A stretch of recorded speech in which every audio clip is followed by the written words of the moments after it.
আলাইকুম, welcome to mini blog. So আজকে আমরা গিয়েছিলাম একটা আত্মীয়র বাসায় দাওয়াত খেতে। সো সেখানে যেয়ে দেখি আশেপাশের পরিবেশটা একটু গ্রামের মতন, যদি আমি কখনো গ্রামে যাইনি। পরে দেখি এখানে অনেকগুলো মূর্তি, বাট এখানে মূর্তি কি করছে বুঝলাম না। দেখতে দেখতে দেখি সবাই আমাকে রেখে চলে যায়। পরে আমিও তাদের পিছনে দৌড় দিয়ে চলে গেলাম। তাদের বাসায় যে খাবার দাবার খেয়ে বিকালের দিকে আমরা হাঁটতে বের হই। পরে আমি একটা আইসক্রিমও খাই, সাথে ভিউ এনজয় করতে থাকি। ভালোই লাগছিল পরিবেশটা।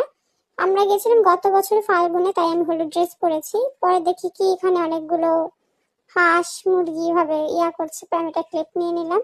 পরে এখানে অনেকগুলো বাচ্চা গাছে ঝুলছে, যদি গাছের ডান্ডিটা ভেঙে তাহলে তাদের কি হতো জানি না। তবে এখানে একটা রাস্তা টাইপের ছিল, এখান দিয়ে আমরা মাঠ টাইপের জায়গায় যাচ্ছিলাম।